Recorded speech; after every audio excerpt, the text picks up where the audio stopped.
황제란 단순히 한 나라의 군주를 뜻하지 않는다. 정치와 군사, 법과 제도, 나아가 사상과 질서까지 장악한 절대 권력의 상징이다. 중국의 긴 역사 속에는 수백 명의 황제가 존재했지만 그 중에서 진정으로 천하를 손에 쥐었다고 말할 수 있는 인물은 극히 소수에 불과하다. 어떤 황제는 백성을 먼저 생각한 명군으로 기억되었고, 또 어떤 이는 권력에 집착한 폭군으로 나라를 혼란에 빠뜨렸다. 그리고 또 다른 황제는 자신이 만든 제도와 질서가 수백 년 동안 이어지며 시대 자체를 바꿔놓은 인물로 역사에 남았다. 그렇다면 과연 수많은 황제 가운데 시대를 초월해 천고일제 천고이띠라 불릴 자격을 가진 인물은 누구일까? 이 영상에서는 단순한 명성이나 정복의 규모가 아닌 권력이 얼마나 집중되어 있었는지, 그 통치가 제도와 국가 운영에 어떤 장기적인 영향을 남겼는지, 그리고 사회와 역사를 실제로 얼마나 통제하고 변화시켰는지를 기준으로 중국 역사상 가장 권력했던 황제 5인을 선정해 살펴본다. 과연 진정한 의미에서 천하를 지배한 황제는 누구였을까?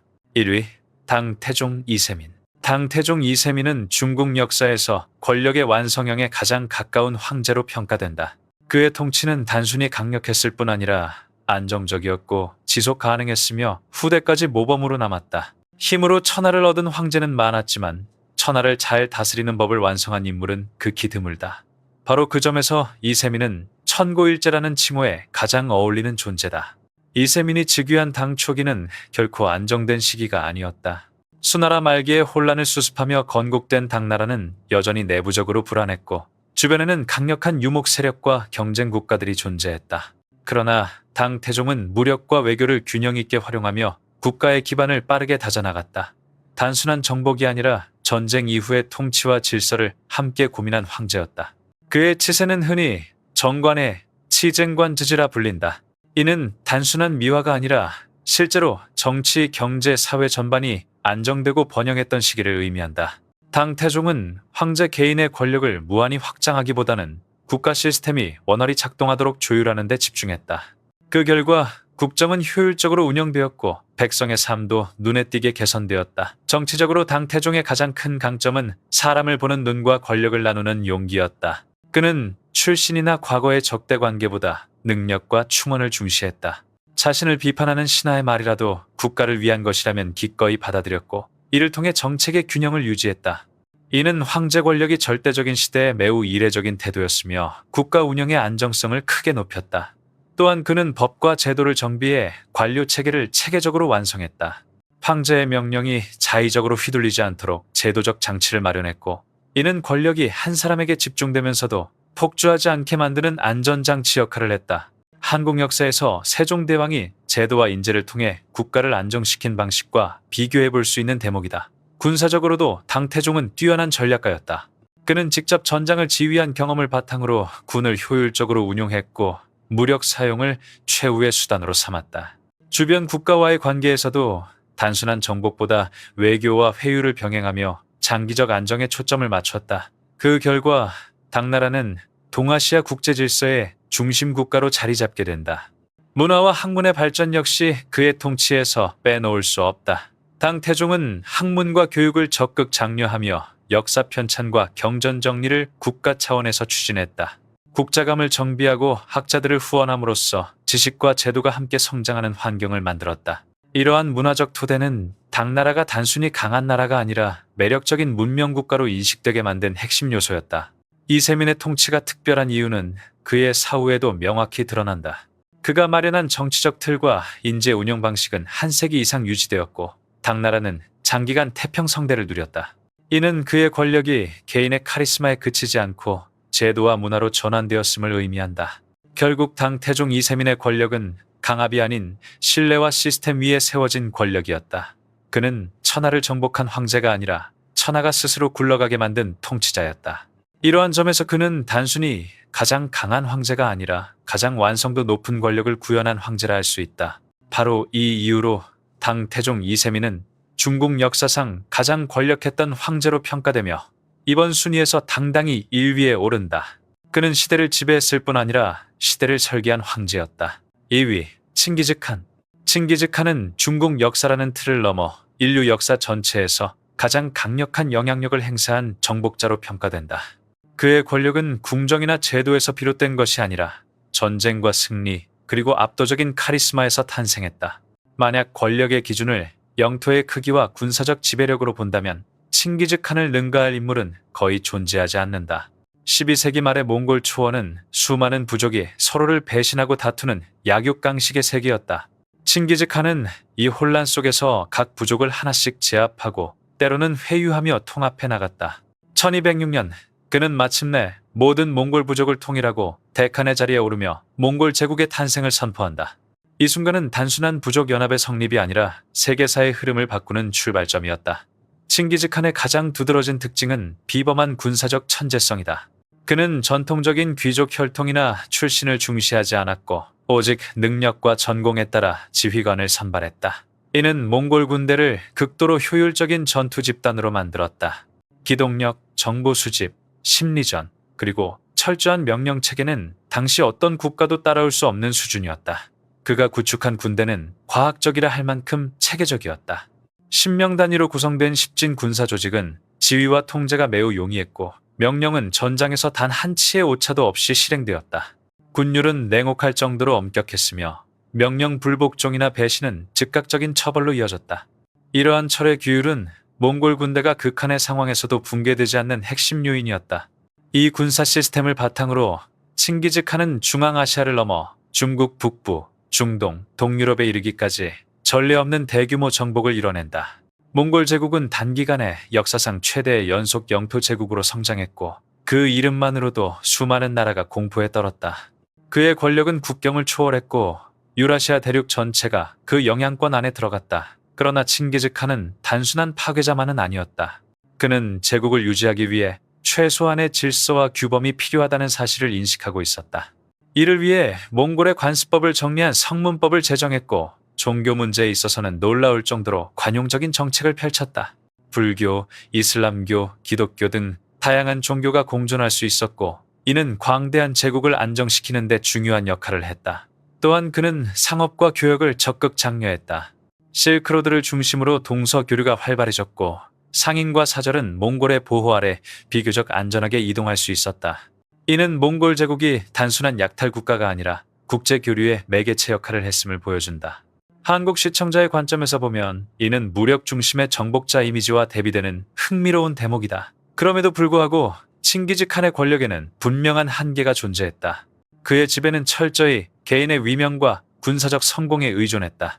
제도적 통치나 장기적인 국가 운영 시스템은 상대적으로 미흡했으며 그의 사후 제국은 여러 칸국으로 분열된다. 즉, 칭기즈칸의 권력은 다스림보다는 정복에 최적화된 구조였다. 바로 이 점이 그가 1위가 아닌 2위에 머무는 이유다.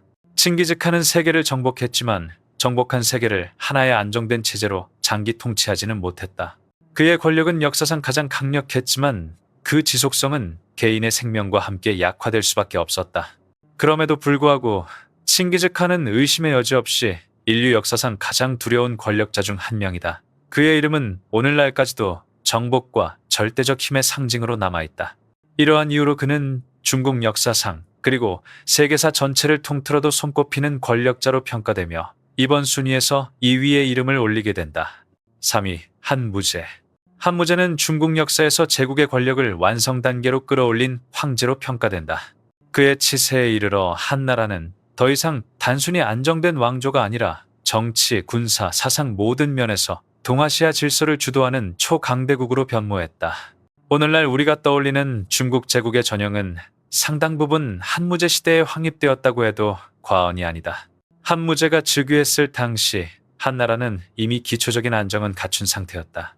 그러나 국력은 아직 주변 세력과 대등한 수준에 머물러 있었고 특히 북방의 흉노는 끊임없이 국경을 위협하는 존재였다. 한무제는 이 상태에 만족하지 않았다. 그는 황제의 권력이 국경 안에만 머물러서는 안 된다고 보았고 제국의 힘을 외부로 확장함으로써 내부 질서까지 강화하고자 했다. 그의 통치에서 가장 두드러지는 특징 중 하나는 사상과 제도의 통합적 지배다.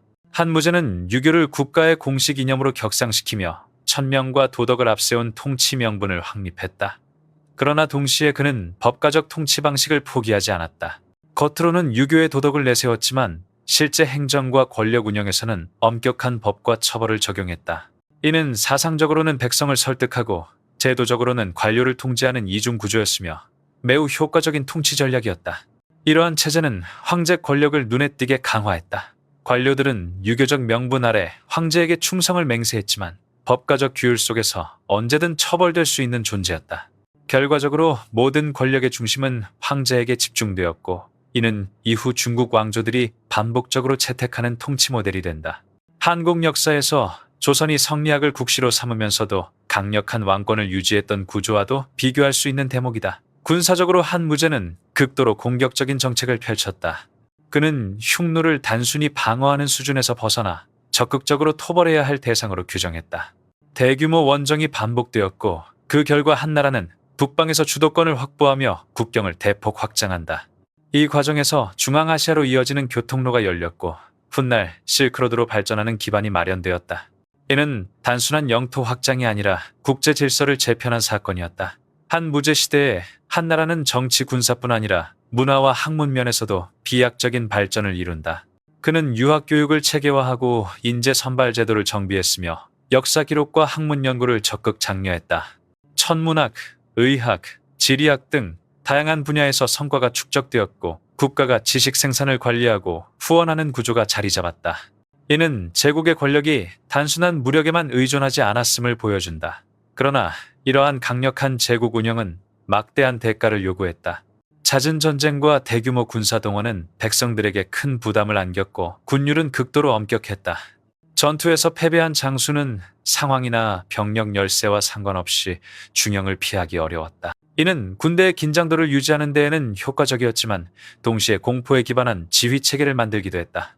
말년의 한무제는 지나친 원정과 재정 압박으로 인해 비판을 받기도 한다. 그럼에도 불구하고 그의 통치는 중국 제국이 어떤 방식으로 장기적 패권을 구축할 수 있는지를 분명히 보여주었다. 영토, 사상, 제도, 군사, 문화까지 모두 황제 권력 아래 통합된 이 시대는 이후 수많은 왕조가 이상적인 모델로 삼았다.